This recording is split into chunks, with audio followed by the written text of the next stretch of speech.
Transformers के ऊपर मैंने बहुत सारे वीडियोस बना के डाल दी, बट एक बहुत इंपॉर्टेंट वीडियो बनानी रह गई, वो है सारे ऑटोबॉट्स को रैंक करना। क्योंकि ट्रांसफॉर्मर्स प्राइम सीरीज के अंदर हमें बहुत सारे ऑटोबॉट्स देखने को मिले, बट उनमें से बेस्ट सबसे कौन है, ये चीज आप लोग भी सोचते होंगे और ऐसा मैं भी सोचता था। इसलिए मैंने सोचा कि क्यों ना इस पे एक वीडियो बनाया जाए। देखो, मुझे तो पता चल गया कि सबसे बेस्ट ऑटोबॉट कौन सा है। अब आपकी बारी, मैं आप लोग को बताऊंगा कि आखिर सबसे बेस्ट कौन सा ऑटोबॉट है। मैंने सभी को रैंक कर दिया। अब मैंने सारे ऑटोबॉट्स को किस तरीके से रैंक किया, पावर्स पे नहीं यार, सिर्फ पावर्स के बेसिस पे अगर रैंक करूंगा तो ये थोड़ा मेरे को लगता है अनफेयर होगा। हमें एक ऑटोबॉट्स की सारे स्किल्स को देखना चाहिए, जैसे कि उसकी फाइटिंग स्किल्स कैसी है, क्या वो अच्छे से फाइट कर पाता है, और क्या वो अपने दिमाग को सही तरीके से यूज करना जानता है कि कब अपने दिमाग को कहां लगाना है। और सबसे मेन चीज स्पीड। एक ऑटोबॉट के अंदर स्पीड बहुत ज्यादा मैटर करता है। नहीं तो यार कोई नॉर्मल सा डिसेप्टिकॉन भी खतरनाक ऑटोबॉट्स की बैंड बजा सकता है अगर उसके पास स्पीड नहीं है तो। मुझे यार एक चीज सबसे ज्यादा डिफिकल्टी फेस करनी पड़ी इस रैंकिंग लिस्ट में। जब भी यार मैं सभी को रैंक करा तो मैंने ये चीज नोटिस किया कि कुछ ऑटोबॉट के पास कुछ स्किल्स है और कुछ ऑटोबॉट्स के पास कुछ स्किल्स है। बहुत ही कम ऐसे ऑटोबॉट्स है जिनके पास सारे स्किल्स है, और जिनके पास है वो टॉप पे।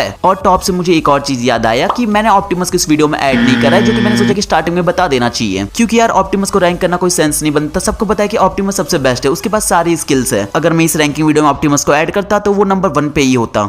और ऊपर से वो एक प्राइम है तो उसको प्राइम की लिस्ट में होना चाहिए, ना कि ऑटोबॉट की लिस्ट में। और ये बात सभी को पता है। लोगों का डाउट था तो वो दूसरे ऑटोबॉट्स में था, जो कि मैंने इस वीडियो में रैंक कर रहा है। तो ये वीडियो बहुत ज्यादा मजेदार होने वाली है, इसलिए जल्दी से हमारी इस कमाल की वीडियो को स्टार्ट करते हैं। Number 8, Cliff jumper. इस ऑटोबॉट को लास्ट में रखने का सिर्फ एक रीजन है, क्योंकि इसको सिर्फ हमने एक ही एपिसोड में देखा है और 2 शायद फ्लैशबैक एपिसोड में देखा है। क्योंकि इस ऑटोबॉट को डिसेप्टिकॉन ने मार दिया था और ये जिंदा नहीं है, इसलिए हम लोग इसकी फुल पावर्स के बारे में जानते ही नहीं है कि इसके पास क्या क्या पावर्स थी और ये कितना इंटेलिजेंट था। और ये थोड़ा अनफेयर होता अगर इसकी पूरी पावर्स और इसकी पूरी स्किल्स ना जाने हुए इसको और ऊपर के पोजीशन पे रख देता, तो बाकी ऑटोबॉट्स के लिए ये चीज फेयर नहीं होता। इसलिए जितना हमें एपिसोड में दिखाया गया उसके बेसिस पे मैंने इसको नंबर 8 पे रखा। और क्लिफ जंपर के साथ मैं ये भी क्लियर कर दूं कि मैंने इस वीडियो में टेलगेट को भी नहीं लिया है। पिछले वाले वीडियो में आप लोग मेरे को बोले थे जब मैंने ऑटोबॉट्स में टेलगेट को इंक्लूड नहीं करा था, मैं सिर्फ उन्हीं ऑटोबॉट्स को उस वीडियो में ले रहा था जिनको ट्रांसफॉर्मर्स प्राइम सीरीज में दिखाया है। और ट्रांसफॉर्मर्स प्राइम सीरीज में सिर्फ हमें टेलगेट का फ्लैशबैक दिखाया है, उसको कभी भी अच्छे से दिखाया ही नहीं कि आखिर टेलगेट दिखता कैसा था। और एपिसोड में तो कभी वो दिखा ही नहीं है हमें आज तक, इसलिए वो वाले वीडियो में भी टेलगेट नहीं था और इस वाले वीडियो में भी टेलगेट नहीं है। तो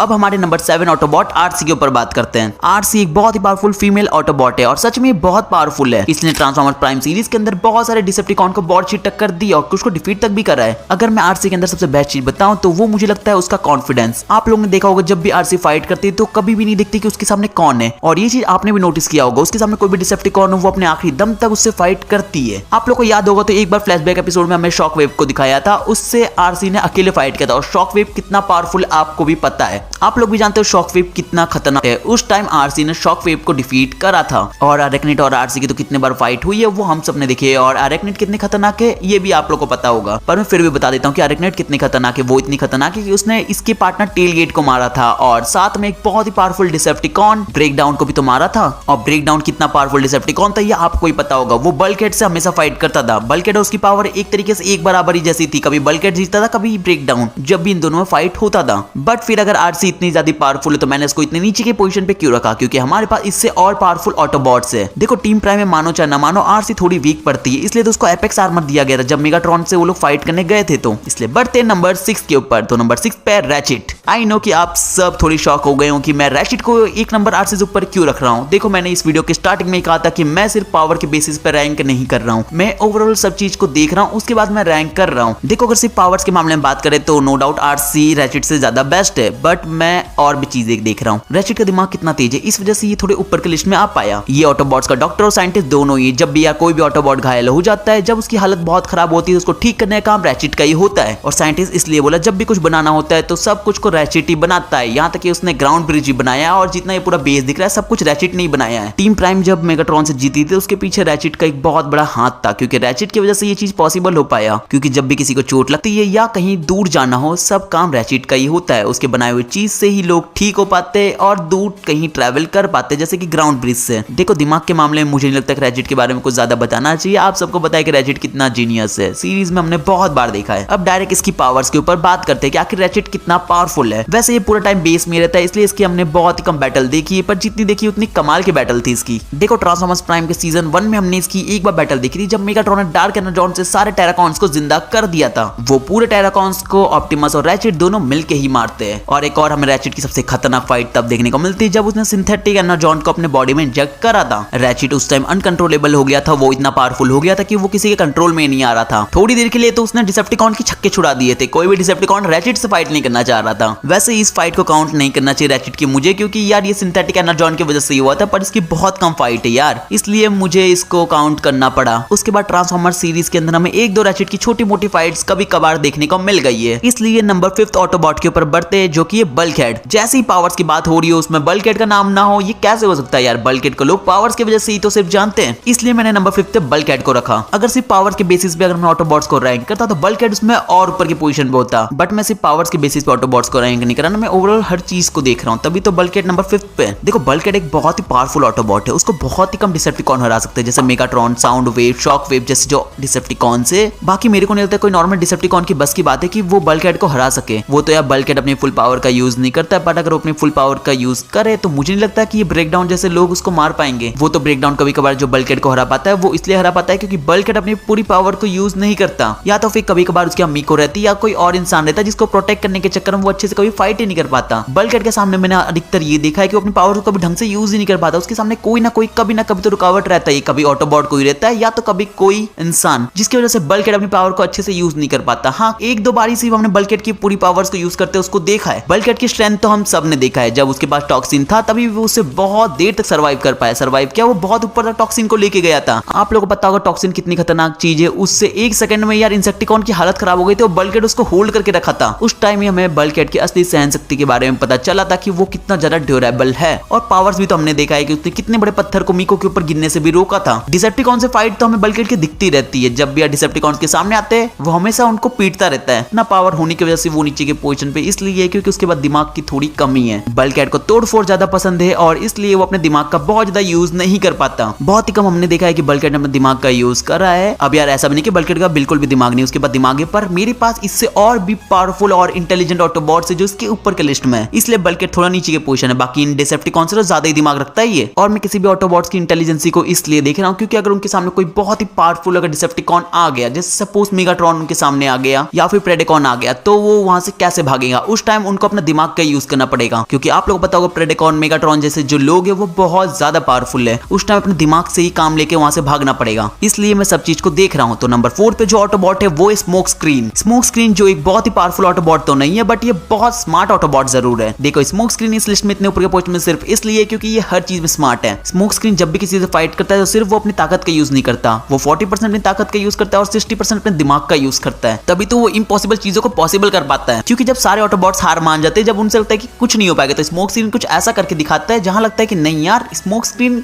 कमाल का ऑटोबॉट है। जैसे आपको याद होगा एक बार स्टार स्क्रीम के हाथ में एपेक्स आर्मर लग गया था और वो बहुत ज्यादा स्ट्रांग हो गया था। उस टाइम उसको रोकने के लिए ऑप्टिमस, आरसी और बम्बलबी तीनों मिलकर भी उसको नहीं रोक पा रहे थे, वो इतना स्ट्रांग हो गया था। उस टाइम ऐसा लग रहा था कि शायद स्टार स्क्रीम को कोई नहीं रोक पाएगा, बट स्मोक स्क्रीन की एंट्री होती है, वो अपने माइंड का यूज करता है और वो फेस शिफ्टर का यूज करता है। फेस शिफ्टर की हेल्प से वो सबसे पहले एपेक्स आर्मर से स्टार स्क्रीम को दूर करता है और उसको हराता है। और उस टाइम वो टीम प्राइम का एक नया मेंबर था, उस टाइम तो शायद वो टीम में भी नहीं आया था, वो उसका फर्स्ट एपिसोड था जिसमें उसने कमाल कर दिखाया। फर्स्ट एपिसोड के अंदर ही वो अपना एपेक्स आर्मर ले आया था टीम प्राइम के लिए, और उसके बाद से वो टीम प्राइम का मेंबर भी बन गया था। चलो मान लिया कि स्मोक स्क्रीन का एक फाइट उसने जीत गया, एक फाइट वो अपने दिमाग की मदद से उसने जीत लिया, पर सिर्फ एक फाइट नहीं, वो अपने हर फाइट में ऐसा करता है। सेकंड में वॉली सीन की बात करूंगा, जब मेगाट्रॉन के पास डार्क स्टार सेबर था और ऑप्टिमस के पास स्टार सेबर था, उन दोनों की फाइट हो रही थी और उस टाइम ऑप्टिमस के स्टार सेबर टूट गया था और मेगाट्रॉन अपने डार्क स्टार सेबर से ऑप्टिमस को मारने वाला होता है, पर उस टाइम स्मोक स्क्रीन अपने फेस शिफ्टर का यूज से ऑप्टिमस को बचा लेता है। और उस टाइम स्मोक स्क्रीन ने अपने फेस शिफ्टर से अगर ऑप्टिमस को नहीं बचाया होता तो मेगाट्रॉन तो ऑप्टिमस को खत्म ही कर देता। हमने ये तो चीज देखा है, जब भी स्मोक स्क्रीन का फेस शिफ्टर रहा है उसने मेगाट्रॉन की अच्छी खासी बैंड तो बजाई है, कुछ ना कुछ तो उसको नुकसान हुआ ही है। एक और चीज स्मोक स्क्रीन की बता देता हूँ, जब वो मेगाट्रॉन के शिप में था तो उस टाइम मेगाट्रॉन ने उसके बॉडी से एक ओमेगा की को निकाल लिया था। वो सबसे पहले नॉकआउट से फेस शिफ्टर छीनता है जो नॉकआउट ने उससे ले लिया था, उसके बाद वो मेगाट्रॉन से वो ओमेगा की को छीन लेता है और उनके लॉकर में जो सेकंड ओमेगा की होती है उसको भी ले लेता है और वहां से भाग के वो टीम प्राइम के पास आ जाता है और उनको दो ओमेगा की एक साथ दे देता है। इस टाइम मुझे लगता है कि कोई और ऑटोबॉट इतना बेस्ट चीज कर पाता है। स्मोक स्क्रीन ने उस टाइम बहुत अच्छा अपने माइंड का यूज करा था। और एक और बार आप लोगों को पता होगा, सबसे मेन जिसके लिए स्मोक स्क्रीन को लोग सबसे ज्यादा पसंद करते हैं, उसने ऑप्टिमस को प्रोटेक्ट करा। जब यार सारे ऑटोबॉट ईमानदार बन के अपने रैली को फेंक दे रहे थे तो उस टाइम स्मोक स्क्रीन ने अपने दिमाग का यूज करा, उसने फेस शिफ्टर धीरे से ले लिया था और उसकी वजह से उसने ऑप्टिमस को वापस एक सेफ जगह पे लेके आया और इस नॉर्मल ऑप्टिमस को एक बीस्ट ऑप्टिमस बनाया। उसके पीछे पूरा हाथ स्मोक स्क्रीन का ही था। अगर उस टाइम अगर स्मोक स्क्रीन चला गया होता और उसके बाद फेस शिफ्टर नहीं होता तो ये हमें शायद कूल बीस्ट वाला ऑप्टिमस नहीं देखने को मिलता और कभी भी वो लोग साइबरट्रॉन को फिर से जिंदा नहीं कर पाते और इस रीजन की वजह से स्मोक स्क्रीन इतने ऊपर की पोजीशन पे आ पाया। नंबर 3 बम्बलबी, एक और फुल पैकेज और स्मार्ट ऑटोबॉट। बम्बलबी को मैंने एक फुल पैकेज ऑटोबॉट इसलिए कहा क्योंकि इसके पास भी वो हर चीज है जो एक ऑटोबॉट के पास होना चाहिए। ये भी स्मोक स्क्रीन जैसा बहुत स्मार्ट है। इसके पावर, स्पीड, माइंड सब कुछ ये तीनों के कॉम्बो का यूज करके कभी फाइट करता है। बम्बलबी की अगर कभी फाइटिंग स्किल को अगर आप ऑब्जर्व करोगे तो वो अपने माइंड को हमेशा ओपन करके फाइट करता है। जैसे कि बम्बलबी की बैक स्टोरी वीडियो मैंने आप लोगों को ये बताया था कि बम्बलबी एक स्पाई था। वो स्पाई जैसे डिसेप्टिकॉन के एरिया में जाके हर कुछ पता करता था कि आखिर वहां पर क्या चल रहा है, तो इसी टेक्निक को वो अपने फाइट में भी यूज करता है। नॉर्मली ऑटोबॉट जब भी फाइट करते तो हमने ये देखा उनके सामने जो विलन होता है वो उसको तोड़ते फोड़ते, पर बम्बलबी ऐसा नहीं करता। हाँ ये तो करता है, वो अपने सामने वाले अपोनेंट से फाइट करता है पर वो आसपास भी अपनी नजर रखता है कि कब कहां क्या चल रहा है और किस ऑटोबॉट को जरूरत उसकी पड़ जाए। जैसे कि कुछ सीन्स बताता हूं जहां बम्बलबी ने कमाल कर दिया। जैसे एक बार सारे ऑटोबॉट फाइट कर रहे होते हैं, सारे बिजी होते हैं और मेगाट्रॉन आता है, वो स्पार्क्स ट्रैक्टर को अपने साथ लेके चल जाता है। उस टाइम ऑप्टिमस बम्बलबी को ऑर्डर देता है कि जाओ तुम मेगाट्रॉन से वो स्पार्क्स ट्रैक्टर को छीनो और ऑप्टिमस ने उस टाइम बम्बलबी को ही इसलिए ऑर्डर दिया क्योंकि ऑप्टिमस को पता था, ऑप्टिमस इस चीज को जानता था कि बम्बलबी इस चीज को बहुत अच्छे से कर सकता है। वो पावर, माइंड, हर चीज को सही तरीके से यूज करना जानता है और ये चीज हमने देखा भी था। बम्बलबी ग्राउंड ब्रिज के अंदर जाता है, वो मेगाट्रॉन से उस स्पार्क्स ट्रैक्टर को छीन लेता है और बम्बलबी की मेरे को एक और फाइटिंग सीन बहुत ही बेस्ट लगता है। आप लोग को याद होगा एक बार वो लोग स्पेस ब्रीज को रोक रहे थे मेगाट्रॉन से, जब मेगाट्रॉन पूरी टेराकॉन्स की आर्मी को अर्थ पे लाने वाला था तो ऑप्टिमस, बम्बलबी और आरसी और बल्कहेड सब मिलके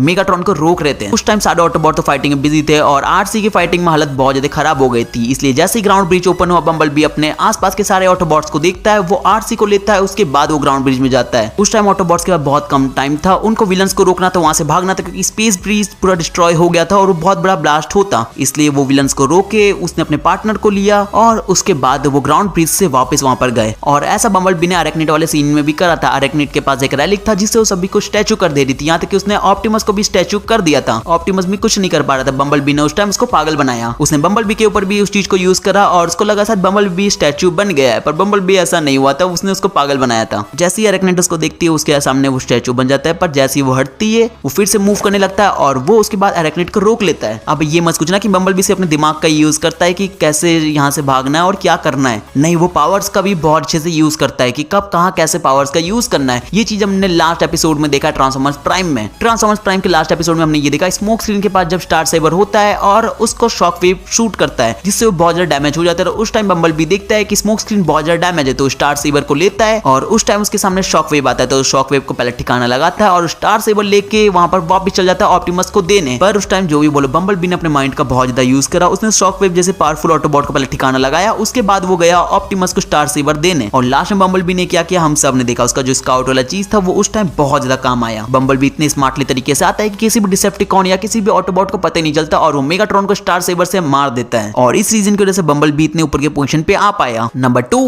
व्हीलजैक, एक वन मैन आर्मी ऑटोबॉट। व्हीलजैक इतने ऊपर के पोजीशन पे इसलिए क्योंकि वो एक बहुत ही एक्सपीरियंस ऑटोबॉट है। व्हीलजैक एक बहुत ज्यादा एक्सपीरियंस ऑटोबॉट तो है, उसके साथ वो एक रैकर भी है, इसलिए उसके रैकर वाला माइंडसेट भी है। व्हीलजैक की फाइट को ऑब्जर्व किया तो मुझे ये दिखा कि वो 50-50 रेशियो में फाइट करता है। वो 50% पावर्स की यूज करता है और 50% अपने माइंड का यूज करता है। व्हीलजैक की फाइट में मेरे को सबसे बेस्ट चीज ये लगता है कि कुछ हमें अलग देखने को मिलता है, कुछ एक सेम स्ट्रेटेजी नहीं देखने को मिलता। वो हमेशा कुछ अलग ऐसा करके दिखाता है जो कि कोई सोच भी नहीं सकता। व्हीलजैक एक बहुत ही एक्सपीरियंस ऑटोबॉट है, इसलिए वो हमेशा एक वॉरियर जैसा लड़ता है और वॉरियर जैसा लड़ता है और उसका वॉरियर जैसा माइंडसेट भी है। वो किसी भी चीजों को एक वॉरियर जैसा यूज करता है। अब वो कोई भी वेपन हो, अब उसको तुम कोई भी स्वॉर्ड दे दो या कोई भी ब्लास्टर दे दो या फिर कोई भी शिप दे दो, अब तुम व्हीलजैक को कोई भी शिप दे दो, या तो उसकी शिप जैक हैमर दे दो या तो मेगाट्रॉन की शिप दे दो या तो फिर तुम कोई और शिप दे दो, वो उसको एक अलग वॉरियर जैसा यूज करेगा। यहाँ तक कि जो डिसेप्टिकॉन के वेहिकल्स थे उनको भी वो एक वेपन जैसा यूज कर रहा था एक टाइम। तो व्हीलजैक की मैंने एक गलती ऑब्जर्व किया कि वो कभी कभार बल्कहेड जैसी हरकत कर देता है, वो जोश में होश खो देता है। जैसे हार्टशेल वाले टाइम में हुआ था, वो गुस्से में हार्टशेल के पास गया था उसको मारने, अगर उस टाइम मिको नहीं होती तो उसकी भी हालत बल्कहेड जैसी ही होती। बट जब व्हीलजैक काम रहता है तो मुझे नहीं लगता कि कोई भी उसको रोक पाएगा। जैसे याद होगा एक फेक व्हीलजैक जब टीम प्राइम में आ गया था तो उस टाइम वो मेगाट्रॉन के शिप से भागा था अपने दिमाग का यूज करके, उसको कोई डिफिकल्टी नहीं लगा, वो बहुत ही आसानी से मेगाट्रॉन के शिप से भाग गया था। पर ये तो एक बहुत ही छोटी चीज है व्हीलजैक के लिए। जब एक मेगाट्रॉन को सारे ऑटोबॉट्स की लोकेशन का पता चल गया था कि आखिर उनका बेस कहां पर है, तो इतने सारे डिसेप्टिकॉन को बिजी रखने का काम और कोई नहीं व्हीलजैक नहीं किया था। उस टाइम व्हीलजैक की एंट्री हुआ था और वो सारे डिसेप्टिकॉन को बिजी रखता है अपने ऊपर। इतने सारे डिसेप्टिकॉन वो सभी को वन मैन आर्मी जैसा रोकता है, बट इतने सारे डिसेप्टिकॉन के के सामने बेचारा कितने देर ही रोकता, वो भी पकड़ा जाता है थोड़ी देर बाद, पर हम लोग फिर भी देखते हैं कि वो हार नहीं मानता। उसके सामने सबसे खतरनाक डिसेप्टिकॉन शॉकवेव आता है, वो उससे हर कुछ उगलवाने का ट्राई करता है और वो अपने सबसे खतरनाक एक्सपेरिमेंट का यूज करता है व्हील जैक से सब कुछ उगलवाने का। पर व्हील जैक एक रैकर था जिसके मुंह से एक वर्ड नहीं निकलता, उससे शॉकवेव भी कुछ पता नहीं कर पाता, इसलिए वो लोग उसको मारने का सोचते हैं। और जब ये लोग व्हील जैक को मारने का सोचते हैं तो व्हील जैक उसके सामने एक ऐसी स्ट्रेटेजी बनाता है जिसकी वजह से वो आसानी से भाग जाता है वहां से। उसके हाथ उस टाइम बंधे हुए थे, फिर भी वो डिसेप्टिकॉन का यूज करता है और वो वहां से भागता है और जितने डिसेप्टिकॉन उसके पीछे पड़े थे सभी को मार के भागता है। तो इस टाइम हमें पता चलता है कि व्हील जैक कितना स्मार्ट है। पावर्स में हमको पता है कि रैकर्स कितने ज्यादा पावरफुल होते हैं। माइंड का तो हमने यूज देख लिया कि व्हील जैक किस तरीके से स्ट्रेटेजी बनाता है। अगर किसी को उसको हराना है, कहीं से उसको भागना है, तो उसको कोई नहीं रोक सकता, यहाँ तक कि मेगाट्रॉन भी नहीं। और सिर्फ इस रीजन की वजह से व्हील जैक इतने ऊपर की पोजीशन पे आ पाया। Number 1 ultra Magnus. Ultra Magnus की बात करें तो वो भी एक बहुत ही पावरफुल ऑटोबॉट है, वो भी एक फुल पैकेज ऑटोबॉट है। अल्ट्रा मैग्नस के अंदर भी वो हर कुछ है जो एक परफेक्ट ऑटोबॉट के अंदर होना चाहिए। स्पीड, पावर, रिफ्लेक्सेस, माइंड, सब कुछ है उसके पास। और साथ में मैंने अल्ट्रा मैग्नस को नंबर 1 पे सिर्फ इसलिए रखा क्योंकि उसके बाद लीडर्स वाली क्वालिटीज है। व्हील जैक के पास भी सब कुछ था बट उसके बाद लीडर वाली क्वालिटीज नहीं था, उसको टीम को लीड करना नहीं आता था, जो कि अल्ट्रा मैग्नस को अच्छे से आता है। अब वो ऑप्टिमस जैसा तो लीड नहीं कर सकता, ना वो ऑप्टिमस जितना स्ट्रॉन्ग है, बट जब ऑप्टिमस नहीं था तो टीम प्राइम को एक लीडर की जरूरत थी, तो उस टाइम अल्ट्रा मैग्नस ने सारे ऑटोबॉट्स को लीड करा था। उस टाइम ऐसा मत समझना कि ऑटोबॉट्स फेल हो गए थे, तो इसलिए अल्ट्रा मैग्नस ने बेकार लीड किया था। उस टाइम डिसेप्टिकॉन्स की क्वांटिटी बहुत ज्यादा थी और ऑटोबॉट्स की कम, और प्लस उनका सबसे पावरफुल ऑटोबॉट उनके पास ऑप्टिमस भी नहीं था जो मेगाट्रॉन को रोक पाए। पर फिर भी देखा जाए तो अल्ट्रा मैग्नस ने बहुत ही एक अच्छी स्ट्रेटजी बनाई थी डिसेप्टिकॉन्स के लिए। अल्ट्रा मैग्नस सबसे पहले इंसानों का यूज करा, उसने उनके टेलीफोन से अलग अलग लोकेशन में उनको टेलीपोर्ट करा ग्राउंड ब्रिज से, और उनका फोन एक्टिवेट किया जिससे डिसेप्टिकॉन उनको ट्रेस करके उस लोकेशन में जाए, और बहुत सारे डिसेप्टिकॉन उनको रोकने उस जगह पे जाते हैं। और सारे ऑटोबॉट्स को एक ग्रुप में डिवाइड किया और उनको हमला करने को बोला, और खुद वो सबसे खतरनाक चीज एक बीस्ट से फाइट करने लग गया। वो ग्राउंड ब्रिज की हेल्प से बीस्ट को एक ऐसी जगह टेलीपोर्ट करता है जहां से उनके रास्ते से बीस्ट भी हट जाता है। बट फिर भी मेगाट्रॉन के पास बहुत सारे पावरफुल उस समय डिसेप्टिकॉन्स थे, इसलिए वो लोग नहीं रोक पाते, और अल्ट्रा मैग्नस इतना ज्यादा पावरफुल नहीं था कि वो मेगाट्रॉन को रोक पाए। ट्राई तो उसने फुल की थी, अगर उसके पास रैकर्स की अगर वो दोनों मेंबर्स होते तो वो मेगाट्रॉन को उस टाइम रोक लेते। बल्कि व्हील जैक और अल्ट्रा मैग्नस तीनों मिलकर अगर मेगाट्रॉन को उस टाइम रोकते तो मेरे ख्याल से वो लोग मेगाट्रॉन को उस टाइम रोक लेते। पर फिर भी अगर बात करें अगर लीडर की, तो नो डाउट ऑप्टिमस के बाद जो बेस्ट लीडर होगा वो अल्ट्रा मैग्नस ही होगा, और इसी रीजन की वजह से तो मैंने अल्ट्रा मैग्नस को नंबर 1 पे रखा। उस टाइम आप लोगों को पता होगा कि ऑटोबॉट्स को लीडर की कितनी ज्यादा जरूरत थी। कुछ ऑटोबॉट्स तो हार भी मान लिए थे जब उनके पास लीडर नहीं था कोई भी लीड करने के लिए, जैसे रैचेट जैसे स्मार्ट ऑटोबॉट भी हार मान गए थे। तो गाइस हमारी यहाँ पर ये रैंकिंग वीडियो खत्म होती है। मैंने ऑलमोस्ट सारे ही ऑटोबॉट्स को रैंक कर दिया, और जिन भी ऑटोबॉट्स को मैंने ऐड नहीं किया वो मैंने वीडियो के स्टार्टिंग में बता दिया था कि क्यों मैंने उन ऑटोबॉट्स को ऐड नहीं किया। जैसे ऑप्टिमस और जो टेल गेट था उनको मैंने ऐड नहीं करा। देखो इस वीडियो के अंदर मैंने जितने भी ऑटोबॉट्स को रैंक करा मैंने बहुत ही ध्यान से करा है, सब कुछ मैंने एक एक चीज को एकदम अच्छे से देखा कि किस ऑटोबॉट्स को किस पोजीशन पे होना चाहिए, अब वो उनकी पावर्स हो, उनकी स्पीड हो, या फिर वो अपने माइंड का किस तरीके से यूज करते हैं फाइटिंग के दौरान। सब कुछ को अच्छे से एनालाइज किया और आप तक एक परफेक्ट लिस्ट प्रोवाइड किया। अब आपको ये वीडियो कैसी लगी मुझे सबसे पहले आप लोग कमेंट्स में बताओ, और इस बार आप लोग को एक कमेंट नहीं आपको 2 कमेंट करना है। फर्स्ट की आपको वीडियो कैसी लगी, सेकंड आप लोग और ट्रांसफॉर्मर्स की वीडियो चाहते हो कि नहीं, और अगर चाहते हो तो किस टॉपिक में चाहते हो वो भी मुझे आप लोग कमेंट से बताना, और साथ में लाइक भी कर देना, तभी तो मुझे पता चलेगा कि आप लोग को ऐसी और वीडियोस चाहिए ट्रांसफॉर्मर्स की। तो मैं तो आप लोग से डायरेक्ट नेक्स्ट वीडियो में मिलूंगा। Bye bye guys.